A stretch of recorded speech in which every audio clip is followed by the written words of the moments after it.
Hello everyone, today we are going to talk about how to build a basic user authentication feature with Sorcery gem. Comparing to other authentication libraries, Sorcery is relatively easy to use, and you don't need to fight the defaults when you need to fix something, because it's just a set of methods inside your own traditional user model. We'll follow the wiki of Sorcery to build this user authentication feature, and of course, make some adjustments to accompany the new Rails version. This is a Rails 7 app generated with Rails New and Bootstrap CSS. Let's first add the Sorcery gem to our app.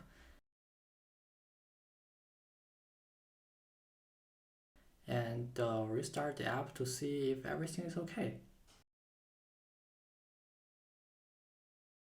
Looks like we are on Rails, so let's go back to the wiki. We will copy the task Sorcery provides us to our terminal and install Sorcery to our app. Sorcery is basically generating a user model along with a migration file for us.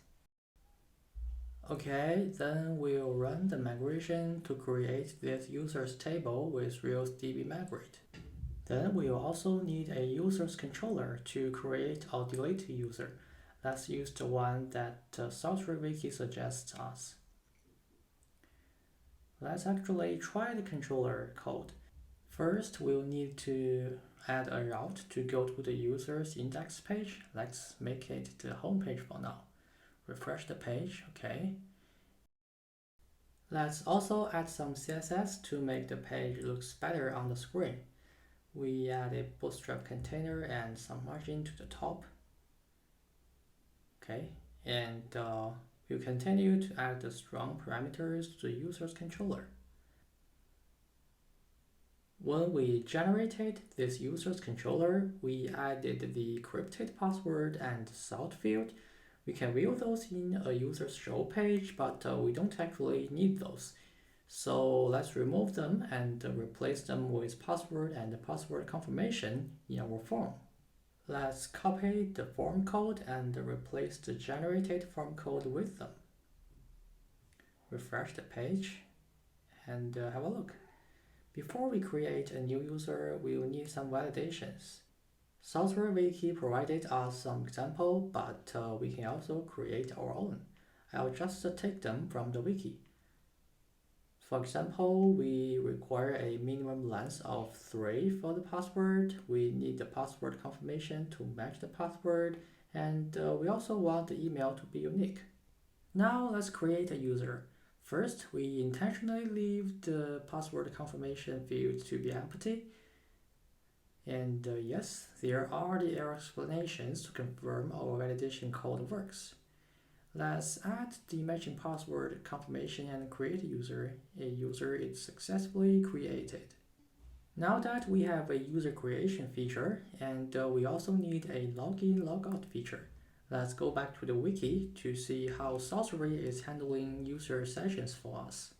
Let's create a user sessions controller to handle user login and logout. We use a new action to build the login page, and we create a session when logging in and destroy a session when logging out. So that's the 3 actions we need. But we don't want the create and destroy page, so we'll just remove them. Let's copy the sessions controller code to our app. And because we are using Rails with Turbo, we'll need to add a status and processable entity to the else path, so Turbo will work correctly in the browser. We'll also build the login page with a login form to let the user log in. Now let's just copy them and paste them in our app.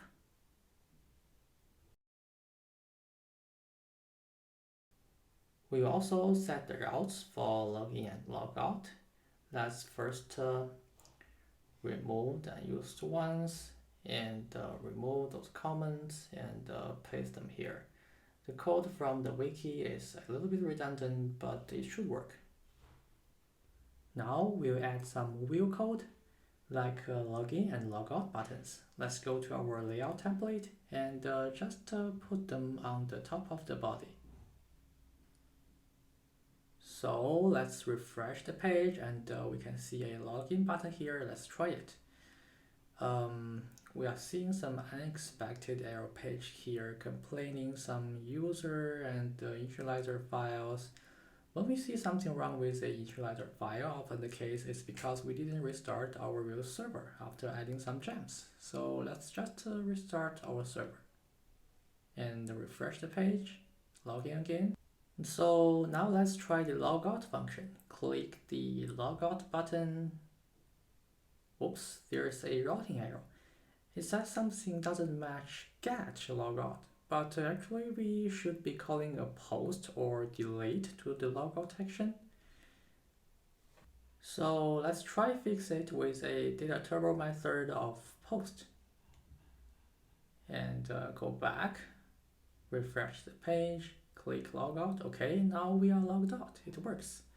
So that's log in and log out. And what if I only want logged in user to view some page? For example, we only want logged in user to view the user index page.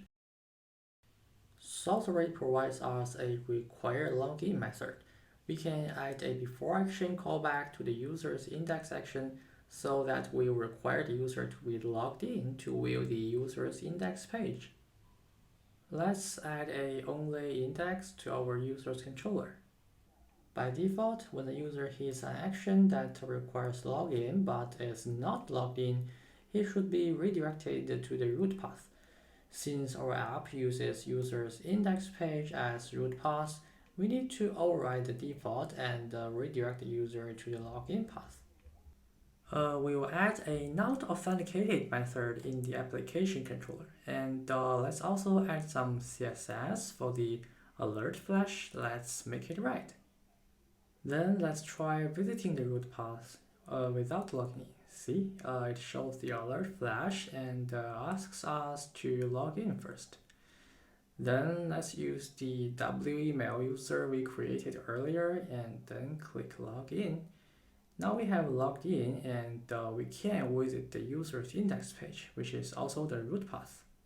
Another thing that is worth mentioning is 3.7 added a redirect back or to method.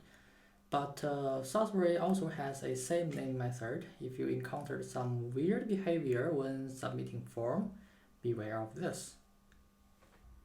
So that's it. Building a user authentication system is fairly easy with Sorcery. Apart from basic password authentication, it also provides OAuth, email activation, and other commonly used features. If you learned something from my video, you can also teach it to others. Thanks for watching. See you next time.